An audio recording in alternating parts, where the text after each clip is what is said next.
이 바울과 실라의 첫 유럽 선교는 그 시작부터 많은 의문을 던져주고 있습니다.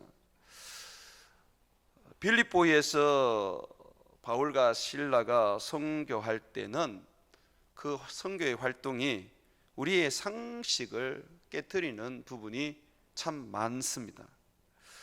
점치는 귀신 들린 여인을 마지못해서 고쳐주었던 일, 예수님은 그렇게 하지 않으셨지 않습니까? 또 사도들과 또 이전에 바울 같았으면 그렇게 하지 않았을 그렇게 하지 않았습니다. 귀신이 들려있는 사람이 있으면 귀신을 내어쫓고 고쳐주었습니다. 병든 사람이 있으면 고쳐주었습니다. 그런데 바울이 이 점치는 귀신 들린 여인은 마지못해서 어쩔 수 없이 고쳐주었습니다. 또 매를 맞고 쇠사슬에 묶인 채로 감옥에 갇혔을 때 그는 하나님 앞에 찬양하고 감사하며 기도를 드렸습니다. 하나님을 위하여 선교를 하고 있고 하나님의 부르심을 따라서 유럽에 지금 복음을 전하고 있는데 원치 않는 그런 매를 맞고 핍박을 받고 있습니다. 그런 속에서 어떻게 감사가 되고 찬양을 하나님께 드릴 수 있을까? 참으로 이 부분도 의문이 아닐 수가 없습니다. 또 이 성령의 능력으로 감옥의 문이 열렸을 때, 그리고 자기들을 묶고 있었던 그 쇠사슬이 풀렸을 때 왜 감옥을 탈출하지 않았는지 그 부분에서도 상당한 의문을 우리로 하여금 자아내고 있습니다. 성경은 왜 그랬는지 그 부분을 사실 그대로 기록해서 우리로 하여금 힌트를 주고 있고, 또 바울의 삶과 성경에서는 그렇게 행동할 수밖에 없었던 이유를 우리에게 말해주고 있습니다. 그래서 저는 이 빌립보에서 바울과 실라가 행했던 이 의문스러운 선교 활동을 한 3가지 정도 정리를 해서 3주에 걸쳐서 한 주에 한 개씩 여러분들과 함께 한번 답을 찾아보려고 합니다. 먼저 이 첫 번째 의문에 대하여 바울에게 질문을 던지고 답을 한번 찾아보려고 합니다. 왜 귀신 들린 여인을 고쳐서 복음을 전할 기회로 삼지 않았을까요? 귀신 들린 이 여인, 왜 바울은 선뜻 고쳐주지 않았을까요? 저는 종종 이런 생각을 했었습니다. 모세와 같은 능력이 내게 있다면, 바울이나 베드로 같은 그런 권능이 내게 있다면 많은 사람을 구원할 수 있을 것이다 라고 말입니다. 내가 많은 사람들을 구원하지 못하는 것은 하나님의 복음을 전해도 많은 사람들이 예수님을 믿지 않는 것은 능력이 없어서 그렇다. 능력이 있어도 그 능력은 턱없이 부족한 능력이다 라고 그렇게 생각을 했습니다. 그래서 능력이 있어야지 뭔가를 할 수 있다. 능력은 곧 영혼을 구원하는 최고의 방법이다 라고 생각을 했었습니다. 그런데 오늘 이 바울은 어렵게 시작한 이 유럽의 첫 선교에서 점치는 귀신 들린 여자를 고칠 수 있는 기회를 가졌는데도 불구하고 고치지 않았습니다. 한번 보시죠. 16절 오늘 읽었던 말씀인데요. 우리가 기도하는 곳에 가다가 점치는 귀신 들린 여종 하나를 만나니 점으로 그 주인들에게 큰 이익을 주는지라. 자, 이 16절이 이렇게 나왔으면 우리가 예상하는 17절은 그래서 바울이 그 여인을 고쳤더라, 귀신을 내어 쫓았더라, 사람들이 너무너무 놀라서 바울 곁에 모였고 바울이 전하는 복음을 듣고 예수님을 영접했더라, 이렇게 나와야 되지 않습니까? 근데 17절에 보게 되면 그가 바울과 우리를 따라와 소리질러 이르되 이 사람들은 지극히 높은 하나님의 종으로 구원의 길을 너희에게 전하는 자라 하며 이같이 여러 날을 하는지라. 바울에게 와가지고 또 실라에게 와가지고 이 사람들은 지극히 높은 하나님의 종으로서 구원의 길을 너희에게 전하는 자라고 그렇게 예언을 했습니다. 이 점치는 이 귀신 들린 여인, 이 여인은 지금 예언을 지금 하고 있는 것이죠. 그랬더니 이 바울이 이걸 무시하고 그냥 지내는 거예요. 그리고 여러 날 그렇게 하는 거예요. 18절을 계속 보십시오. 이같이 여러 날을 하는지라 바울이 심히 괴로워하여 돌이켜. 자, 바울이 이제 이 여인을 고칩니다. 그런데 뭐 때문에 고치느냐면 자기가 괴로워서, 너무 괴롭게 하니까, 너무 따라다니면서 그렇게 성가시게 하니까 심히 괴로워서 돌이켜 그 귀신에게 이르되 예수 그리스도의 이름으로 내가 내게 명하노니 그에게서 나오라 하니 즉시 나오니라. 왜 바울은 마지못해서 이 점치는 귀신 들린 여인을 고친 것일까요? 왜 이 여인을 통하여서 복음을 전할 그런 기회로 삼지 않았을까요? 지금 이 여인을 보십시오. 이 여인이 지금 바울과 실라와 그 선교팀을 사람들에게 알려주지 않습니까? 지극히 높으신 하나님의 종들이다. 이 사람들이 구원의 길을 이야기한다. 그렇게 말하고 있지 않습니까? 굉장히 이게 기회가 되지 않습니까? 그래 내가 구원의 길을 가르쳐 줄게, 이 여인이 말한 것처럼 그러면서 말할 수 있지 않습니까? 귀신을 내어 쫓고 말입니다. 이 여인을 깨끗하게 고치고 말입니다. 이 점치는 귀신 들린 여종은 이 빌립보에서는 신이 그 사람에게 들어간 그런 신적인 존재였습니다. 물론 이 주인들이 이 여종에게는 주인이 있었습니다. 그렇지만은 이 여종은 분명히 사람들에게는 신적인 존재였습니다. 이 점치는 귀신 들린 여종 그랬으니까 당시에 이 빌립보에서 사람들이 믿었던 신 중에 예언의 신이 있었는데 그게 로마 신화에 나오는 아볼로 신입니다. 아볼로 신입니다. 그러니까 아볼로 신의 무녀인 거죠. 또 얼마나 이 사람이 어떤 실력이 있었고 또 미래를 잘 알아맞추었는지 주인들에게 큰 이익을 주었다라고 그렇게 16절에 말하고 있습니다. 이 여인의 주인이 한둘이가 아니었던 거죠. 여러 명이 되었지요. 그리고 이익을 주었는데 작은 이익도 아니고 큰 이익을 주었습니다. 그러니 빌립보에서는 굉장히 유명한 사람이었을 것입니다.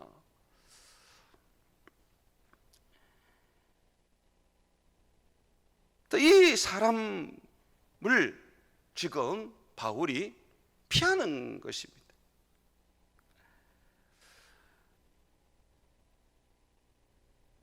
바울이 피했던 이유는 이 여인을 고쳐서 자기에게 복음을 전하는 일에 아무런 유익이 없었다고 판단되기 때문에 그렇습니다. 우리는 능력을 행하면 수많은 사람들이 예수님을 믿을 것이라는 생각을 하는데 그러나 실질적으로는 그렇지 않습니다. 능력에 대한 오해가 있습니다. 성령의 은사고 성령의 능력이지만은 그러나 그것이 사람을 구원하는 것이 아닙니다. 사람을 구원하는 것은 따로 있습니다. 이 귀신 들린 여인을 처음부터 바울이 고쳐두었다면 또 이 점치는 귀신을 내어 쫓았다면 바울은 굉장한 어려움을 맞이하게 되었을 것입니다. 왜냐하면 루스드라에서 이 발을 쓰지 못하는 사람, 한 번도 걸어보지 못한 사람을 바울이 고친 적이 있습니다. 그때의 사람들이 이 바울과 바나바를 신으로 여기고 신이 인간의 모습으로 강림했다 그렇게 여기고 제우스다 헤르메스다 그러면서 소를 가지고 와서 제사를 드리려고 한 적이 있었습니다. 이적과 기적을 행했을 때에 하나님을 보는 것이 아니라 그 이적과 기적을 행한 바울과 바나바를 보면서 그들을 자기들이 믿는 신의 현현이라고 여겼던 것이죠. 만약에 바울이 이 여인을 고쳤다면 그러한 일이 또다시 일어나게 될 것입니다. 지금 이 귀신이 누구를 이야기하는지 한번 보십시오. 하나님을 증거하고 있는지 아니면 바울과 바나바와 그의 선교팀을 증거하고 있는지 한번 보십시오. 17절에 보게 되면 이 사람들은 이라고 말합니다. 지극히 높은 하나님의 종으로서 구원의 길을 너희에게 전하는 자라. 맞는 말을 하고 있는데 실질적으로 이 사탄은 지금 사람들에게 하나님이 아니라 바울에게 집중하게 하고 그리고 실라에게 집중하게 만드는 것입니다.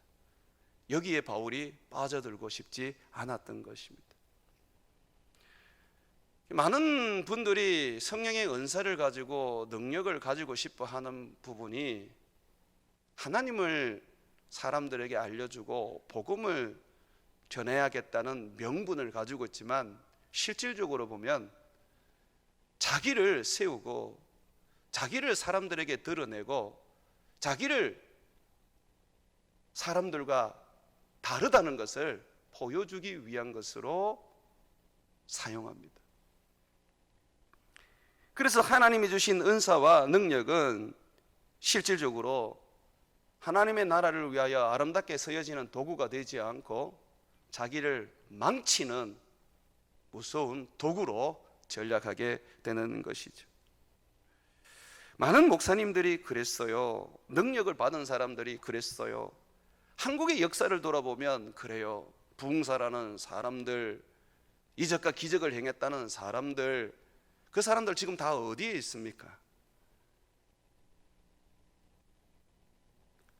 그 사람들이 결국은 다 지금은 이단으로 다 전락해 버렸고 또 감옥에도 가 있고 온갖 나쁜 짓을 해서 지금은 우리들에게도 악한 사람들이 되어 있지 않습니까? 왜 그렇게 되어버렸습니까? 여기에 속은 거죠. 바울을 높이고 신라를 높이는 이 사단에게 속아 높아져서 은사를 받은 사람, 은사를 주신 하나님은 생각도 안 하고 은사를 받은 사람을 높이면서 결국은 타락하게 되고 자기가 하나님이 되어버린 것이죠. 저 또한 능력과 은사를 많이 사모했습니다. 또 그런 능력과 은사를 어느 정도 받아서 사역도 해보기도 했습니다. 치유 사역도 해보고 집회도 해보고 했습니다. 귀신도 쫓아보고 그랬어요. 근데 어느 시간이 좀 지나서 제가 제 사역을 돌아봤을 때 제 사역에 제대로 예수님의 제자가 된 사람이 한 명도 없었습니다. 은사 집회에 참석해서 방언도 하고 어떤 신비로운 체험도 하고 귀신도 떠나가는 그런 은혜도 입고 병도 고침을 받았는 그런 축복도 받았지만 그러나 그때 뿐이지 시간이 지나서는 다시 세상으로 돌아가고 교회는 다녀도 제대로 된 신앙생활을 하지 못했습니다. 참 많이 후회를 했습니다. 내가 이분들에게 하나님의 말씀을 가르쳤다면 어떻게 되었을까? 정말 내가 성경을 가르쳤다면 이분들이 어떻게 되었을까? 제가 지금 은사나 능력이 무용지물이라고 말하는 게 아닙니다. 그것은 복음을 확증해주는 증인이 되고 예수 그리스도를 믿고자 하는 자들에게는 믿음을 더해주는 그런 하나님의 은혜의 선물이 됩니다. 그렇지만 그 은사와 그 능력이 믿음을 키워주고 그리고 믿음을 자라게 해주지는 않습니다. 바울은 지금 여러분 보시면 이 점치는 귀신 들린 이 요정을 언제 만난 겁니까? 16절에 보게 되면 기도하는 곳에 가다가 그랬습니다. 이 기도하는 곳이 어디입니까? 안식일마다 모여서 예배드리던 이 빌립보 성문 밖 강가 아닙니까? 그러면 이 지금 바울이 신라와 함께 매일마다 거기를 갔어요. 왜 갔습니까? 거기에 지금 바울의 설교를 들으러, 신라의 말씀을 들으러 사람들이 오기 때문에 그렇습니다.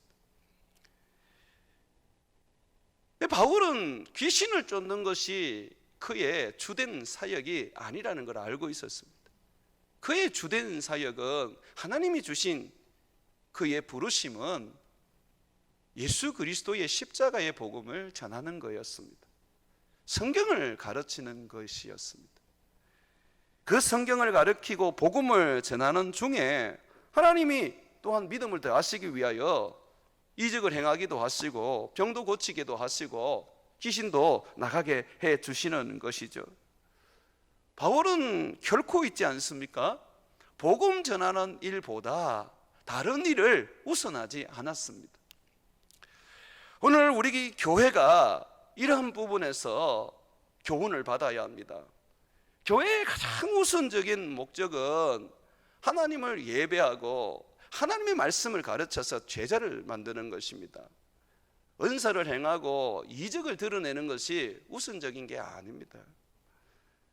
복음을 전하기 위해서 예수님을 믿게 하기 위하여 그러한 이적과 기적이 나타날 수는 있습니다. 그러나 사람들이 이적과 기적이 없어도 예수님을 믿는다면 굳이 그러한 어떤 신비로움이 있을 필요는 없다는 것이죠. 자칫 잘못하면 그 신비로운 것들이 하나님의 말씀을 덮어버립니다. 말씀을 무가치하게 만듭니다.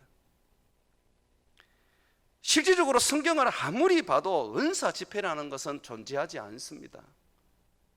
말씀을 가르치고 예배를 드리는 것은 항상 우리들에게 성경이 가르쳐주고 있지만은 은사만을 구하고 또 그 은사만을 사모하는 그런 일은 없습니다. 교회들은 그 은사뿐만 아니라 본질을 벗어나서, 복음을 전하는 이 본질을 벗어나서 다른 일들을 많이 합니다. 물론 가난한 사람들을 돕고 또 어떤 복지적인 일도 하고 사회에 필요한 그런 선한 일도 해야 됩니다. 그러나 이건 본질이 아니라는 거죠. 부차적인 일입니다. 이 본질, 복음을 전하는 일 제껴놓고 말씀을 가르치는 일은 제껴놓고 전도하는 일은 버려놓고 교회가 무슨 하나의 사회단체처럼 그렇게 일을 해버립니다. 우리가 무엇을 하든 간에 항상 생각을 해야 돼요. 사람을 모으는 것이 우리의 본질인지 아니면 사람을 거듭나게 해서 예수님의 제자로 만드는 것이 본질인지 이것을 생각해야 합니다. 숫자가 많아야지 하나님께서 기뻐하고 하나님이 축복하는 교회라는 생각을 버려야 합니다. 몇 명 되지 않아도 제자로 훈련되고 제자로 살아가는 교회라면 그 교회가 이 시대에 하나님 앞에 쓰임받을 수 있는 칭찬받는 교회인 것이죠.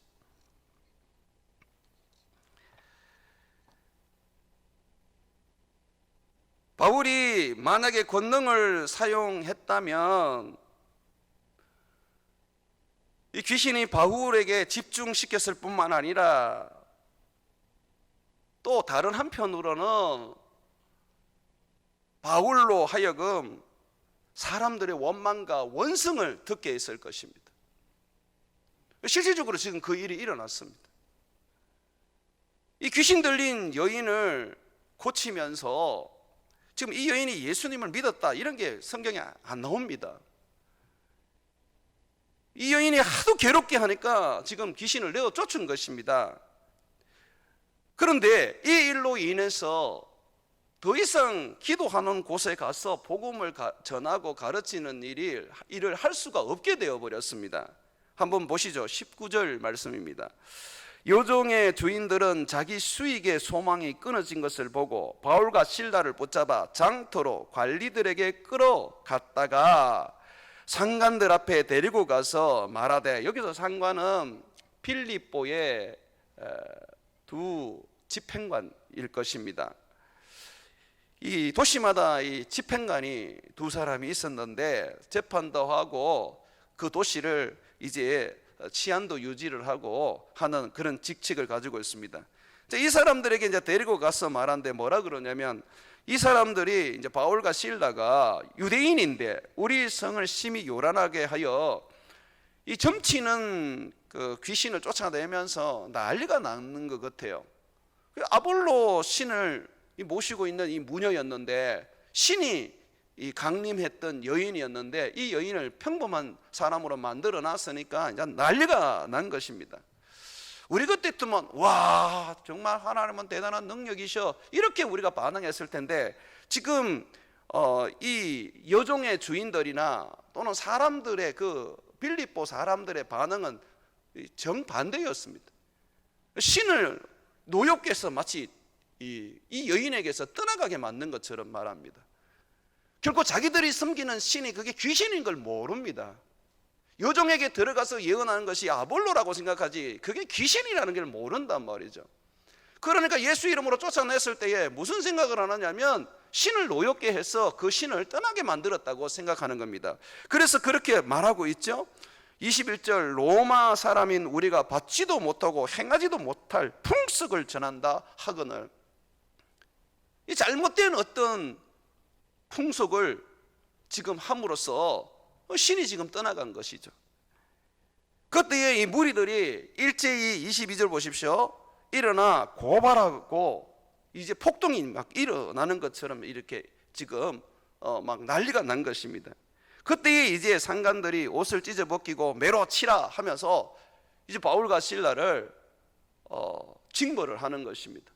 이들의 이 고소만 듣고 사람들이 막 난리를, 이 사람들이 막 이게 들고 일어나니까 이 상관들도 어쩔 수가 없는 것이죠. 그래서 지금 이 바울이 굉장히 많이 맞고 실라와 함께 많이 맞고 이제 옥에 갇혀서 거기에서 하룻밤을 지새게 되는데, 옥에도 그냥 갇힌 게 아니라 아주 지하 그 캄캄한 그런 옥에 갇혔는데 착고에 이 채워져서 그렇게 지금 감옥에 있는 겁니다. 다시 말해서 쇠사슬에 묶여가지고 그냥 팔 다리 벌려가지고 이렇게 묶여가지고 그냥 그렇게 편안하게 지금 눕지도 못하고 매 맞은 그 몸으로 피가 막 흐르는 그 몸으로 지금 고통스럽게 지금 있는 것이죠. 바울은 아마 이것을 알고 있었을 것입니다. 어느 곳에 쓰는 이적과 기적이 하나님을 믿는 그러한 어떤 좋은 그런 도구가 될 수 있지만, 그러나 어느 곳에는 이적과 기적이 도리어 하나님의 복음을 믿지 못하게 방해하는 그런 역할을 한다는 것이죠. 이 귀신을 쫓아낸 이 사건, 이것이 바로 바울이 지금 빌립보에서의 더 이상 기도하는 곳에서 전도하고 복음을 전하여 제자를 만드는 일을 못하게 만들어 버렸던 것입니다. 여인을 고치는 것이 도리어 복음 전파에 유익하지 못했습니다. 자, 여러분, 제가 여기서 한번 물어볼게요.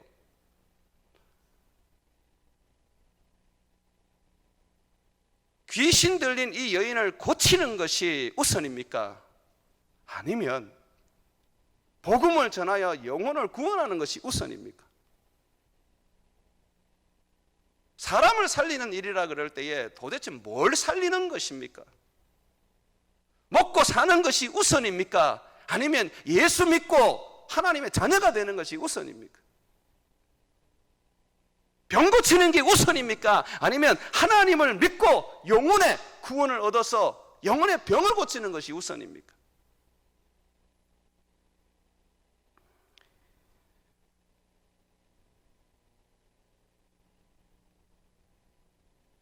우리는 성령의 권능을 가지고 성령의 은사를 행하면 사람들이 그걸 보고 예수님을 믿을 것이라고 생각을 합니다. 그렇지 않습니다. 예수님은 그걸 우리들에게 직접 보여주셨습니다. 예수님이 이 땅에 계실 때에 하루는 10명의 문둥병자가 예수님께 찾아와서 고쳐달라고 간청을 했습니다. 예수님이 이 10명을 다 고쳤습니다. 그런데 이 10명의 문둥병자가 다 낫고 난 다음에 어떻게 했습니까? 예수님께로 나와서 예수님을 믿고 예수님의 제자로서 예수님을 따랐습니까? 10명 중에 9명은 세상으로 가버렸습니다. 그러나 겨우 한 명이, 그것도 사마리아 사람이 예수님께 나와 엎드려서 예수님을 자기의 주로 인정하고 예수님을 믿고 따랐지 않습니까?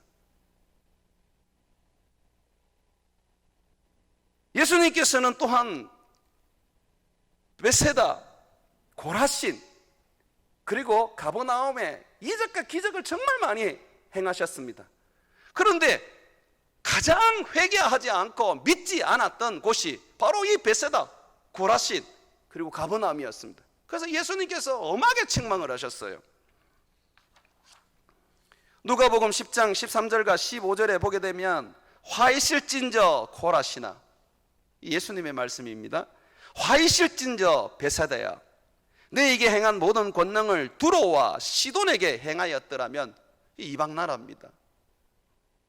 이 우상이 가득한 도시였습니다. 그들이 벌써 베옷을 입고 죄에 앉아 회개하였으리라. 심판대에 두로와 시돈이 너희보다 견디기 쉬우리라. 또 말씀하십니다. 가버나움아, 네가 하늘에까지 높아지겠느냐? 음부에까지 낮아지리라. 아무리 이적을 행하고 기적을 보여줘도 안 믿는 거예요. 그렇다면 성령의 은사와 권능은 어떤 가치를 가지고 있습니까? 무용지물은 아닙니다. 복음을 증명하는 도구입니다. 말씀을 가르치고 전하고 말씀을 믿게 하는 데 있어서 믿음이 약한 자들에게 주어지는 도구입니다. 믿음이 있는데 굳이 이적과 기적이 있을 이유가 뭐가 있습니까? 믿음으로 말미암아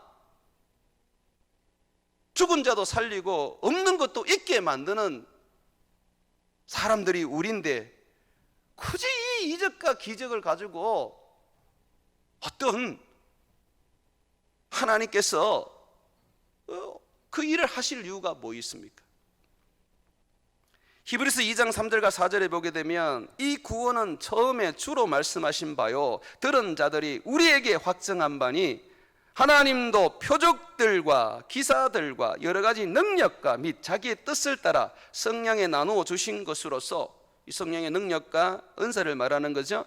그들과 함께 증언하셨느니라. 여기서 제일 중요한 것이 그들과 함께 예수님을 증언하는 거라.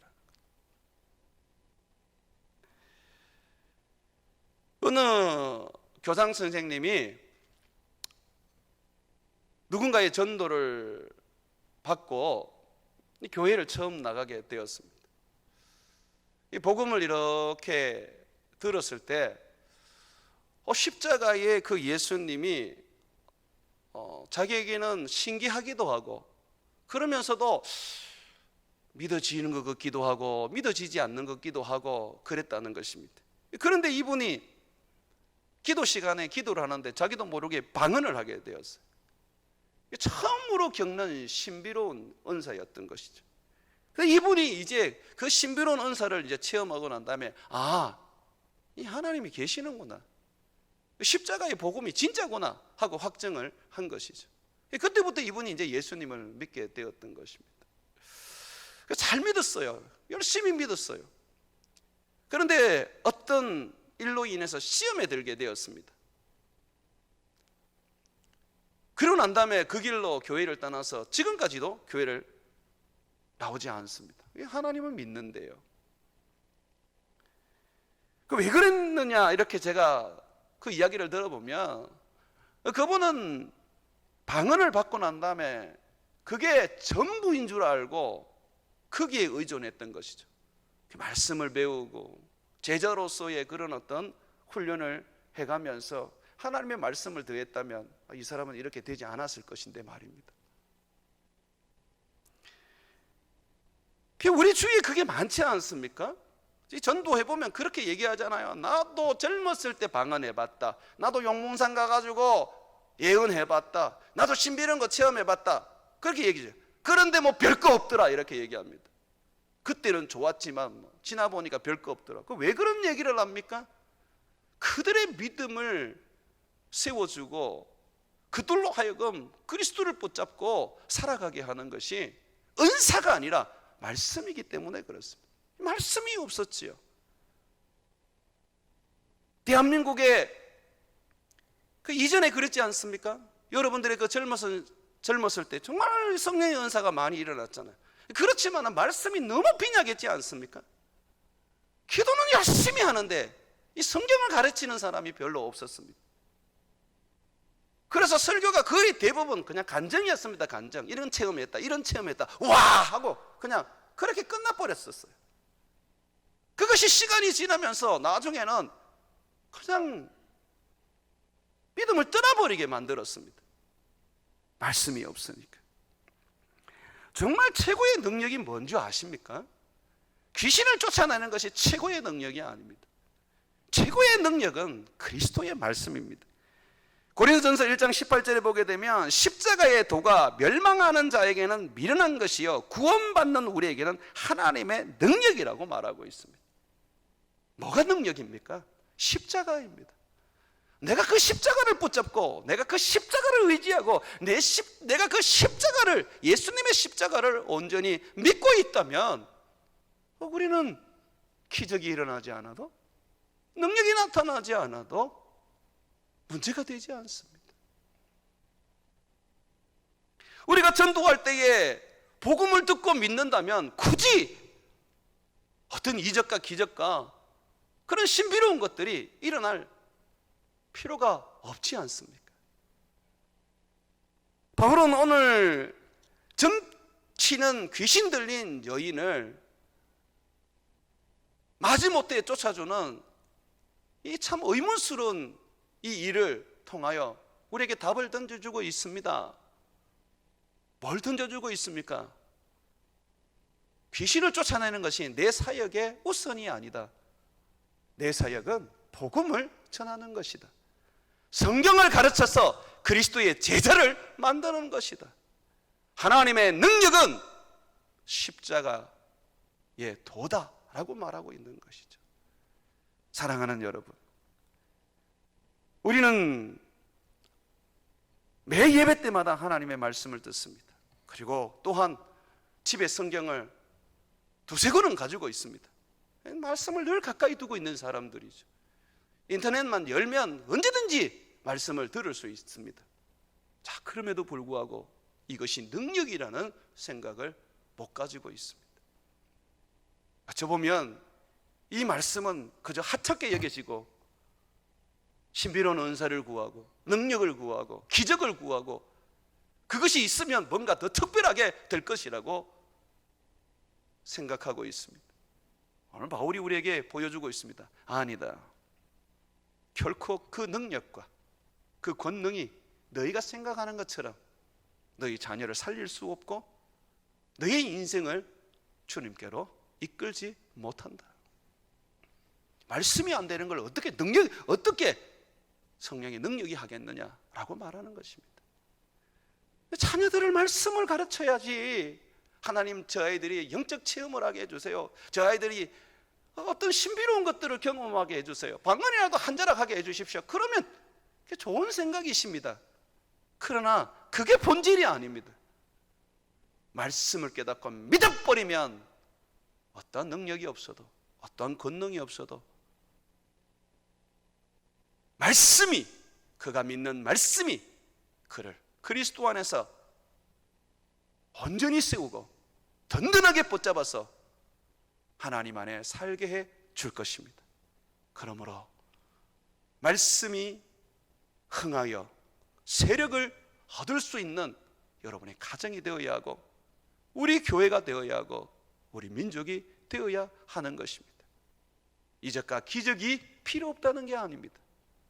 하나님의 말씀을 믿게 만들고 그 말씀을 붙잡게 만드는 데 있어서 이적과 기적은 필요합니다.